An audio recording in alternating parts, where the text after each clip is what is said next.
No one can do it better. No one can do it better. Alright man, welcome back to the world is ghetto entertainment. Today I bring to you a new video. Today I'm going to be reacting to Wack 100, Am22 and G-Face talk about the American Cholo situation. They did this little sit down and talk about a day ago. It just came out. I haven't seen it. I got this suggested to me, so I wanted to check this out real quick. Make sure you guys like, subscribe, comment down below. I fuck with all the support y'all getting me, and let's get into it. Clout move by dissing G-Face. I feel like honestly he was doing some trendy shit where fuck the clout when you say weirdo to me. That's what bothered me because I fuck with you on another level. That was my thing. You feel me? Like fuck the clout. But G-Face, hold on though, bro. You clout chased on me. Oh, I took shit personal with you without knowing the story. Hold on. How do you take something personal when me and you don't even know each other? Because of what I heard. Bro, what did you hear? Because of what I saw on your page, my bad. Not because of what I heard. What did you see? Popping off on the fucking ring camera out of nowhere with a phone hanging out. Okay, now hold on. He's an American Cholo agent. That's what the video was. Hold on. Nah, hey. No, let me give you. If y'all don't know what happened, if you guys don't know what happened, basically, Wack 100 went to American Cholo's house and, knocked on his door and wanted to confront him. The story goes that American Cholo wasn't there and he was at work, so that's why they didn't confront it. But supposedly it got handled behind the scenes, from what I heard. And, I guess they chopped it up. That's just what I heard. It could be fake. But let's get into it. Well, I did it. Hold on. Again, I'll say my piece. I don't know this motherfucker, right? I know the whole story now. No, let me tell you what pissed me off. I don't know him. I think the American dude, right, is using my name for some clout, right? And for the record, I did do that without pulled up to his crib. No, so wait. So this what pissed me off. But I was under the impression so my team on the Hunter side, his wife's house they go to work. They go to work. They say, Wack, you'll never believe this. I said, what? Dude is 0.23 miles from your studio. I said, no way. Yeah, but we don't know this. I'm getting texts. Hold on. So this is what I see him doing, right? He goes on the thing, and you knew what he was doing. He says, he said, Wack 100 is taking a shot at the Hispanic community, right? That's what I didn't like. Because we was talking, Beast, another Hispanic, say some crazy shit to Lupe, another Hispanic. But here go the politics. Lupe crippin'. Southsiders ain't giving a fuck about what she going through, right? But it's another dude that says it. He says, cause it's my platform, I should have stopped you. You can't stop a motherfucker from saying something once he say it on Clubhouse. You know it, right? So what I didn't like is him summoning the people. So yeah, I feel like you gotta control the situation, It's a person on your platform saying all this crazy shit, and it's gonna rile up a certain type of people. You gotta stop it. Hey, my boy, you gotta cut that shit out. Save it for behind the scenes, or save it for when you really meet in person. Let's do this shit over the phone. Save that shit. But nah, he was just entertaining it. He was like, he was just entertaining it. He wasn't even doing shit about it. I think that's why American Cholo got mad, because, it made it seem like you were encouraging it in a way. In a way, you kind of made it seem like that.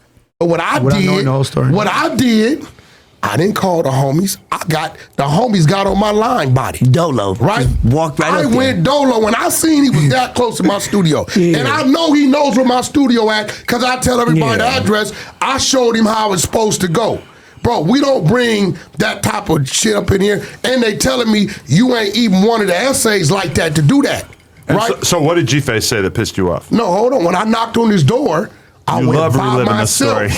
I went by myself. Would you do that? I mean, we don't know that. They might have. I could respect that he went by himself, but we also don't 100% know that. He could have just told his homies, drop me off around the block. Anything happens, come pull up. Slide for me. We don't know what happens. Drop me around the block. I'm gonna walk to his house, knock on his door, and then if you hear anything happen, just come rush. We don't know that. On the ring camera, yeah, we see him by himself, but there could be other people. We don't 100% know that. Just off off what he says, I don't know. I don't think it was just him by himself. I feel like he had other people, in the car waiting, or just something waiting.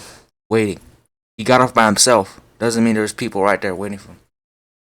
By myself, because see, if I'd have showed up with 50 of my homies, would've been even personal. It'd been some bullshit. Right. I'm showing them how you supposed to do it. When you know where a person's at and you feeling like that and it's that serious, this is what you do. You didn't know it was going to be on camera. I went by neither, there 4 times. Nah, he put it out. I That's know some that. police shit he did. I know that. So now I look up. I don't know if it was you. People like, yo, Wack, G-Face. I'm like, all of social media. I'm like, who the fuck is G-Face? I don't know what the fuck they talking about. Clubhouse, yeah. G-Face going crazy. Because mind you, right before this, I met the man. I hung up with the man. I'm fucking with this dude. So when I'm Instagram and everybody's messaging, hey man, did you see Wack 100? And what at that time, what does everybody try to paint the picture of him, right? Valley's most hated, racist, all this bullshit. So mind you, I'm fresh out the pen, seeing another homie from my section. I'm thinking he's home. But what they show you I was racist? What did they show you? What did they show you? I understand. You're right. You did. We all know say you're that racist. on the podcast. Nah, You're racist. nothing. You know, I don't think they called him a racist, though. I don't think he's racist because you don't know where he's been at. I've been at too. Listen, I'm gonna be real with you. Me? Yeah. Hey, look. What I say just think about what he time? raised just everything. No, I'm not. I'm Against- American. Nah, that's against bullshit. whites. I'm American. No, I'm Hey, not. Adam, you never been in Hispanics. prison, bro. I'm gonna tell you some real shit right now, right? I went to prison at the age of 15 years old, V10017. I got charged as an adult. I lost my fitness from Sylmar. I went straight to 4600 LA County, red jumpsuits. We were charged as adult. We lost our fitnesses. They moved us from KL to Sylmar because my homie from the hood had a strap. His mom bought a gun in a burrito. The homie local from White Fence. He had life for killing an Armenian Power gang member. So his mom bought the gun in 2000. This is when I was facing the double life for the. Ever since that, every juvenile that was losing their fitness, Proposition 21, we were getting hit as adults. So same What thing year? that's What been. year you?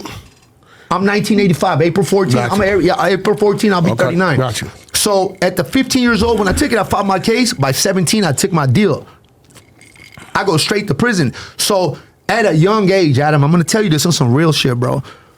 You could be white, Mexican, black. If you go to OG right there, been in there for decades. I ain't shit. I'm 15 years. OG, is this right or not? If you go to prison at that age, whether you're Mexican or you're black, the politics in there is gonna make you have hate for the other one. How many times have you heard this man tell a story about a fucking Crip saved him? Yeah. Remember when I told you? 3 Finger Lou. You go in there. Did you at one point in your life, if I were to ask you, do you hate black people, you would have said yes. 100%. I was stabbing blacks on the yard. Fuck you, me. Like he was stabbing Mexicans on the yard, but I had no choice. What? No, I'm gonna say this though, right? You stabbed the Mexican? Hold on, no, I'm gonna say this, and I stand on this. I think because growing up, Anyone's that And said y'all prison era don't gang hate your bang artist, was hold on, different shit. too. growing up, I'm gonna be real because I'm older than you, right? Growing up, Mexicans wasn't our enemies. Nowhere. In your city it is? No, they wasn't. Listen, we ran the front side of the projects, Oh, Knobs, talking about and the Van Nuys boys ran the back side. They got into it with Violent Boys, Sound Phase, and all that. They weren't even Violent Boys at the time. How many riots you been into? Hold on, and whoever they beef with, right? We beef with, right? Because going to jail was a shock to prison. Because on the street, At that age. essays dealt with essays. Florence's 18 Streets, we got money with them. Crips and Bloods did the Crip and Blood thing, and the Crips was at each other. This back wasn't no Paru on Paru shit going on at one time. So by the time we go to jail, in about 95, 96 in Corcoran, when that man died and called his dog, he united the Rasa. When he united, he said, ain't no more beef amongst us, Sureños. yeah. Because they used to be at it, and blacks was at it. It was every now and then some shit going to go on. So I wouldn't say I developed a hatred towards Mexicans. I would say Nah, that some I racist knew shit, yeah. I knew they were the enemy Yeah, that's what I when it meant. came to this yard now, which brought the Crip and Blood politics a little closer, yeah. because we already outnumbered. Ain't no way we gonna survive in here going at each other and dealing with that. So it went from a power structure and a power trip trying to get control of yards to it just kind of got to a point that certain prisons was at, certain yard was at, to where now we can communicate, right? So I didn't come up in my time You was at as the a real Mexican era was of the the enemy. game. It's not what it is today. No, It was fuck no. completely I had different. to, and even today. Yeah, it But is the Mexican was your completely enemy different the way today. you were in No, prison. it wasn't about. It's they was a totally threat. different today. Right, I mean, Totally. there you go. Totally. Yeah, it was, Woods was a threat. The only ones I can say that I never saw as a threat, unless we fucked with them, was the Paisas. Because the Paisas didn't fuck with the Southsiders, right? They home. All right, man. So they got a little bit off topic, so I'm gonna just stop it here. You know, I hope you guys like this reaction. I'm gonna start posting more daily. I'm gonna start posting like 2-3 times daily, starting like next week, in a couple weeks, the more I get the hang of this, I'm just trying to grind, crush this shit out, you know, put as much videos out as I can. You know, thank you for the ones that are supporting me. You know, follow the IG, it's in my bio. Y'all get updates and shit like that, exclusives and shit like that if you all go follow my Instagram. Make sure you guys like, subscribe, and comment down below what other videos y'all want me to react to.